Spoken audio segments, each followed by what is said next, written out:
Hello and welcome to this week's podcast. It's a podcast that's really going to focus on some of the changes that we are putting in place after the spring break. So that's the main focus of it, and then the really exciting stuff is what we're going to be sharing with you in terms of some of the great learning that's been going on campus as well, like we always do. But I want to start off talking about some of those changes and just put them in context. Firstly, we're in a situation now where we believe we can start to look at the procedures that we've had in place differently, because all of our staff have had the opportunity to get themselves vaccinated, and after the spring break they'd have had enough time pass for them to be considered fully vaccinated by the CDC.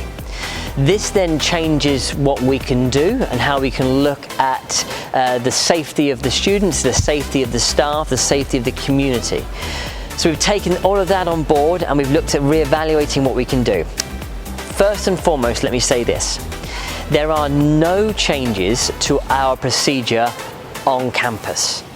Everybody will still be wearing masks. We are still going to be trying to maintain the 6 foot distances, even though the CDC now gives us the guidance that we're going to go down to 3 foot. We'll go to 3 foot if we need to, but we're still going to try and maintain 6 foot distances across the campus where possible. Students are going to have the same entrances. We're still going to have students not sharing equipment and things like play equipment. The teachers are still going to move to the neighbourhoods. Although we are going to start to think about how we can continue our process of opening up some of the areas in the school. So even more use of our art rooms, of our science labs, of our performing arts areas, of athletics areas, those things, we're going to continue to open them all up safely as we go forward. But the experience for the student on campus won't change. Those safety procedures, they've served us incredibly well. We will continue to do those. What we've been looking at is what can we now do in terms of the quarantine times. So a couple of things are impacted by that. Number one, we're looking at the length of quarantine. The CDC and Harris County Public Health still stipulate that the best case and the best practice is 14 days of quarantine. However, they do give you two other options. So in our parent handbook, you will see updated guidelines around all of these things. So please do check it out. The second thing that we've looked at is how can we define a cohort slightly differently. So in primary school, that includes our early years, our primary year groups, years 1 to 6, and in middle school, we feel that we can manage that now safely with a cohort done by class. It's much more complicated in high school.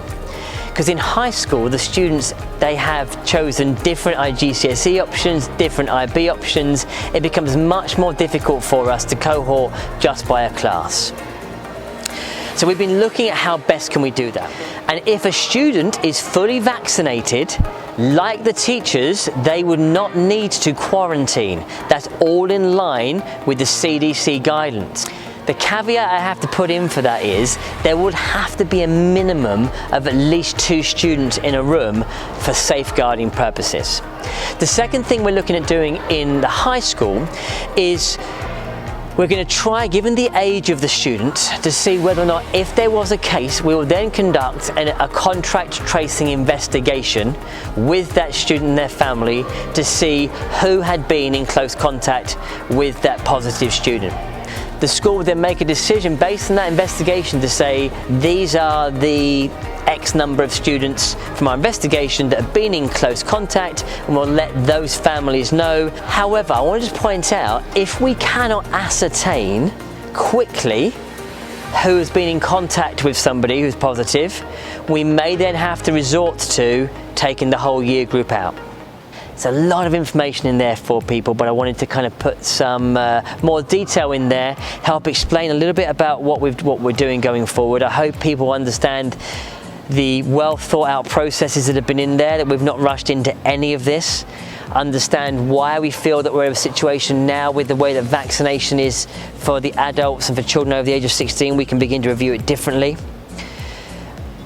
And if you've got any questions, of course, please contact us. Spring break is coming up, and we are implementing the options for learning after the break. For all this information, please do check the newsletter. All the links are in there, the links to the parent handbook, where it's all laid out. It's all there, and if you have any questions, just contact us. I understand this is a longer than normal podcast, and appreciate you giving it your attention, but I don't want you to miss out on some of the fantastic things that have been happening this week, because this school does not slow down when it comes towards going towards a break. There's been amazing things going on campus.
Have a safe spring break period, and I'll see you after the break. Go Bulldogs!